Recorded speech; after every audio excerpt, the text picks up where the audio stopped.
Okay, now let's talk about McNemar's test that we can use to compare two models to each other.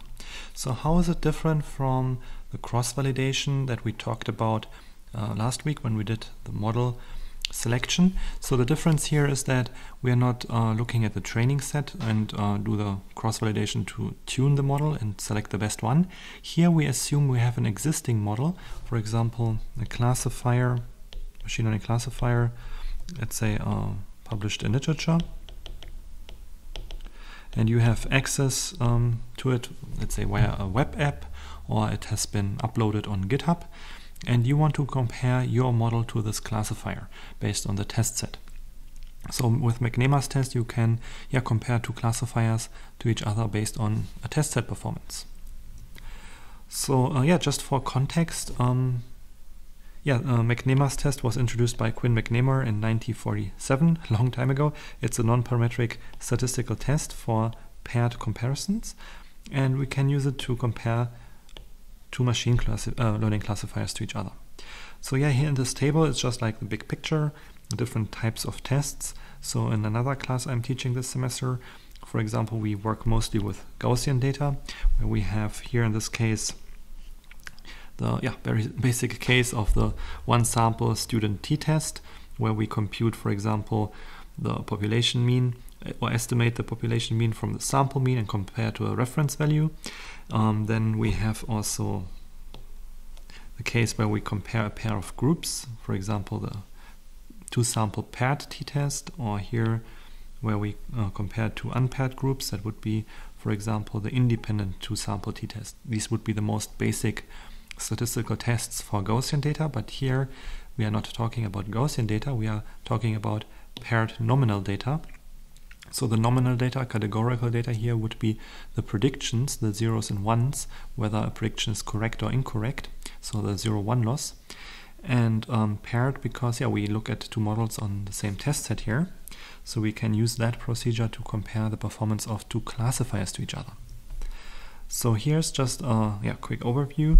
So McNemar's test is sometimes also called the within subjects chi-square test. And what we have is we have a categorical dependent variable with two categories.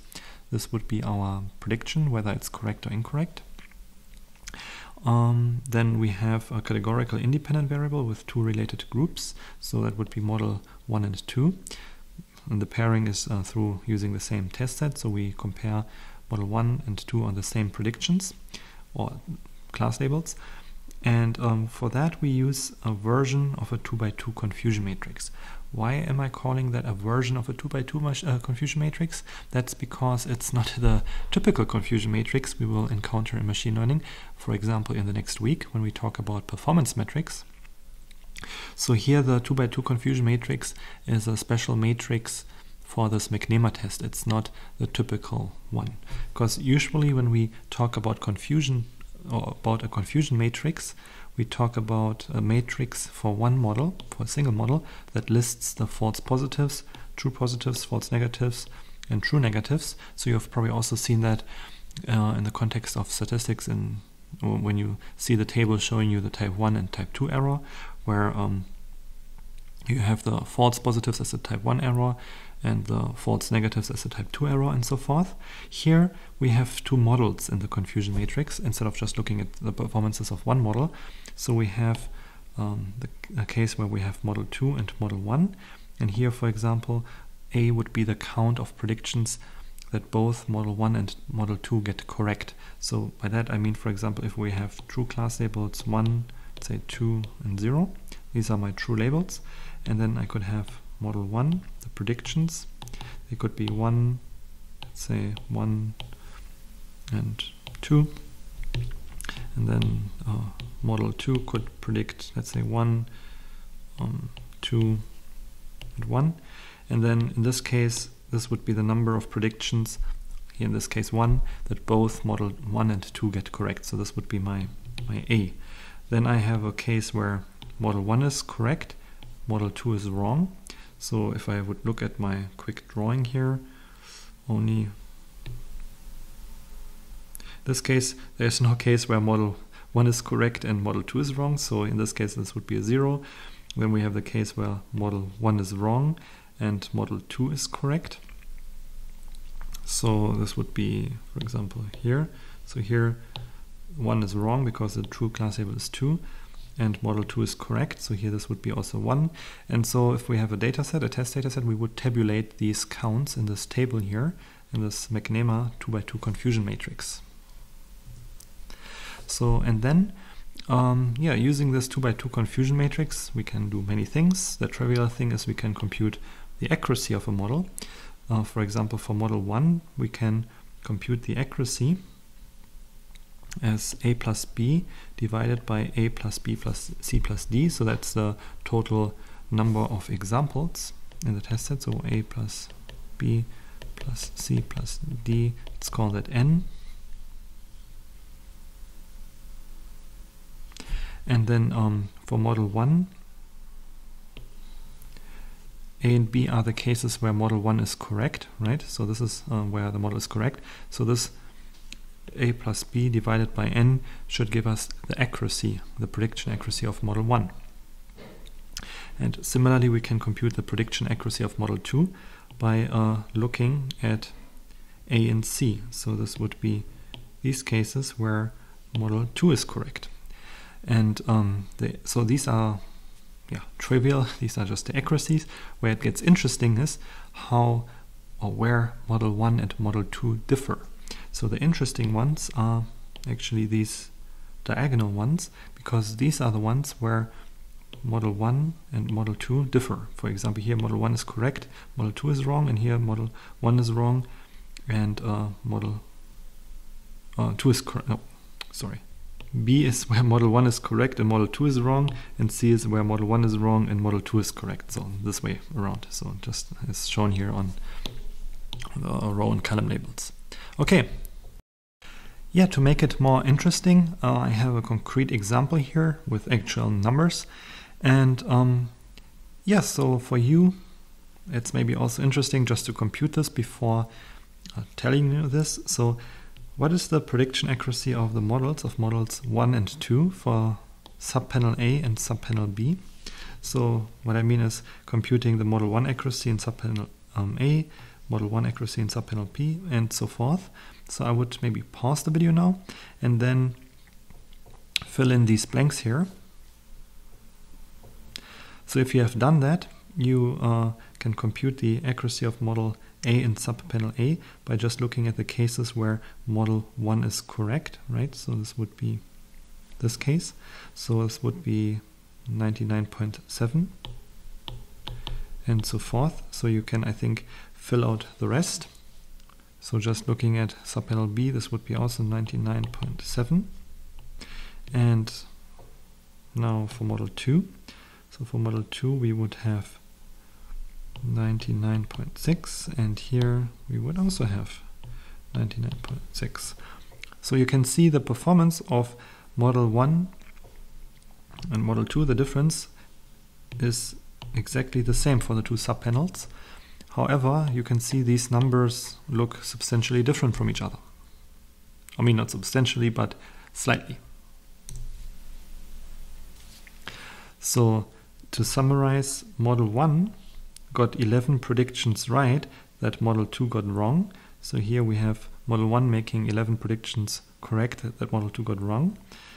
Here model 2 only got 1 prediction right that model 1 got wrong.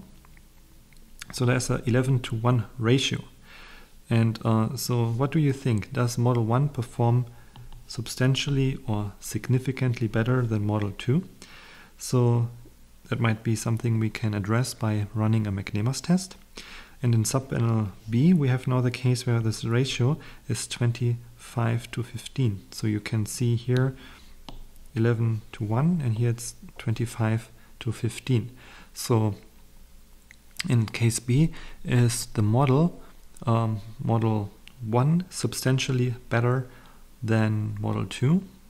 We can also run a McNemar's test for that. Yeah, and then for the McNemar's test, we can proceed with a typical hypothesis testing scenario where we define a null hypothesis and an alternative hypothesis. So broadly speaking, the null hypothesis is that the performances of the models are equal, so the models perform equally well. Here we set that up as the probabilities of cell B and C, that they are the same. We're assuming the null hypothesis is that we're assuming they are the same. So the probability that model 1 makes a wrong prediction when model 2 is correct is the same probability as model 2 making a wrong prediction where model 1 is correct. So we can estimate these from our concrete samples here. So in this case 11 and 1, and based on that we can conduct the hypothesis test, and the alternative hypothesis when we reject the null hypothesis is that the performances of the two models are not equal. Okay, so we use a chi-square test statistic for that. So this is like a non-parametric test, but we are approximating a chi-square distribution here, or assuming a chi-square distribution, which we can compute as follows. So the chi-square value can be computed by b minus c squared divided by b plus c. Yeah, and then to complete this, here's the typical hypothesis testing procedure where we set a significance threshold before we compute the test statistic. So we can use, for example, the usual alpha equals 0.05. So with alpha 0.05, we have the probability that we falsely reject the null hypothesis if the null hypothesis is true at 5%. So we compute the p-value, assuming that the null hypothesis is true, and which is then the probability of observing the given chi-square value or larger with 1 degree of freedom. And we assume that the values in cells B and C are relatively large, let's say greater than 25. I will show you later on, or in the next slides, that we can also use an alternative test if the values are smaller. But yeah, the test here is only well behaved if B and C have values greater than 25, which was not the case in the previous slide, if you remember, because we had 11 and 1.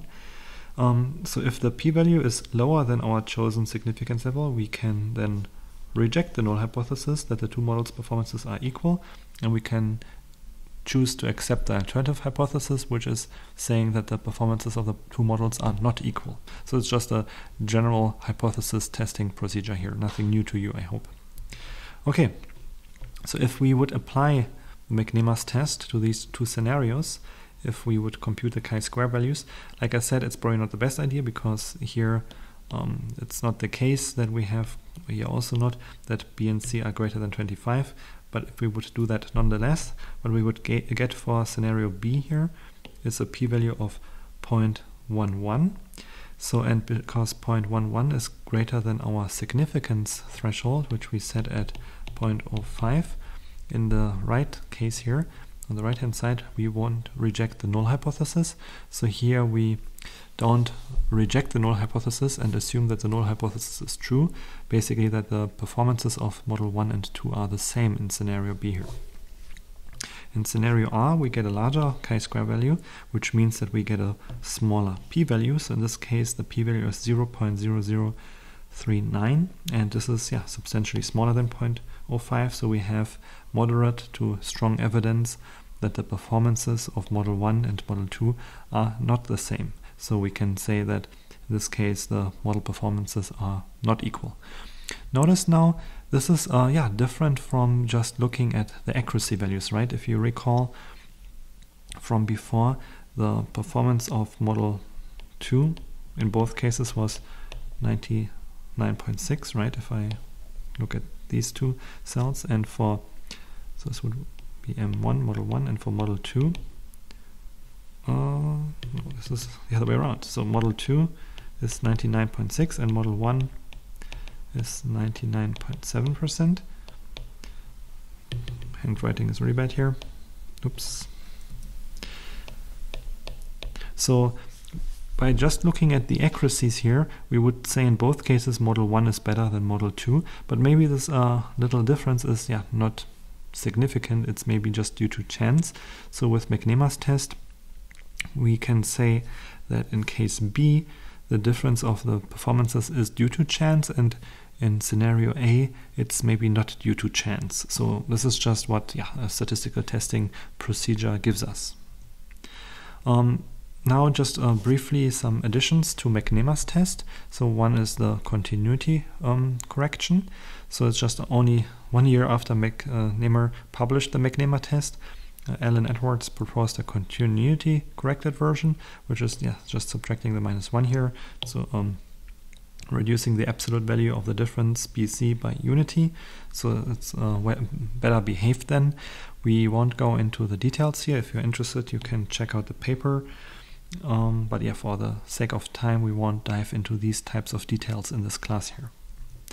Okay, so what happens now if B and C are small? So it's recommended that each of them is bigger than 25, and combined they are giving a number bigger than 50. However, what do we do if that's not the case? I mean, we can use a binomial test to compute exact p-values in this case.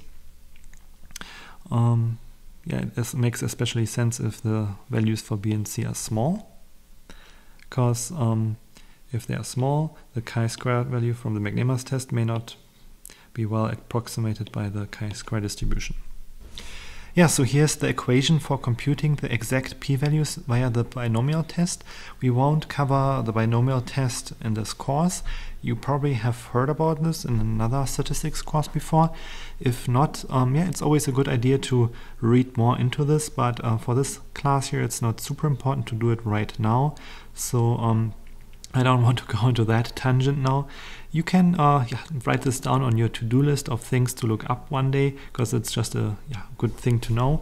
But just to provide you with a brief formula, so we can compute the binomial, the exact p-values via the binomial test as follows. We have a two-sided test, and we have a coefficient of 2 here, and we iterate over I up to n. So n is b plus c, where I is the larger value of either b or c.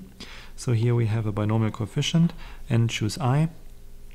So I again is either b or c, depending on which one is larger. And then we carry it out for all the cases from I up to n, and sum those up. So all the combinations for the binomial distribution here. Okay, so this would be our exact p-value, and I ran some simulation just comparing the different cases now. So on the left hand side I have McNemar's test uncorrected versus the binomial test, and you can see, so first of all what I should tell you is here on the x and y axis I have B and C, the different numbers or sizes, and what you see here p-values between 0 and 0.6, so the differences. I should have probably cut it off at 0.1 or something like that, because all we care about is really what we care about is actually a p-value around 0.05, because that's like the significance threshold that we would use in practice. So you can see the p-value as expected is very large if we are on the diagonal. So if C and B are the same, right, it's as expected. And we can see the differences become smaller though. So here we have like this fuzziness, smaller though the more different B and C are. On the right hand side I have the corrected McNemar's test versus the exact test, and you can see here I did it better. I have smaller p-values, so you can see the difference between the two tests is very minor. So they are very different if we have small numbers of B and C. If we have large numbers, I mean the p-value doesn't really differ that much. So in that case I would not use the uncorrected McNemar's test, but if you use the corrected McNemar's test or a binomial test, you will almost get identical results. So you can use either or, it's fine, unless you are somewhere, let's say above, maybe let's say to be safe, above 30 here. So if you're above this value of 30 or 25 for B and C, then you should be fine to use the corrected McNemar's test. You don't need to use the binomial test. Okay, so code examples. So I don't have any code examples here because it's a Thanksgiving week. I don't want to make these lectures too long this week. But I have implemented McNemar's test in MLExtend, so you can find it here on via this link. And there's also a documentation with examples. It's not that complicated. So you have to provide the McNemar confusion matrix, but in the documentation there's also a function that you can do or use to compute the confusion matrix easily from 2 models and a test set. And yeah, all I wanted to show you is that with this McNemar's test I implemented, you can run either the corrected or non-corrected version. Because I recommend the corrected version, I set it by default to true, so by default McNemar's test is the corrected McNemar's test. If you want to, you can run the binomial test, so the exact one, by setting this to true, so for comparison purposes. So you can also run your own little simulation if you want to. Okay, so this is how you can use McNemar's test if you want to compare a pair of models to each other. In the next video, we will briefly talk about the problem of multiple pairwise comparisons. So if you have more than 2 models to compare.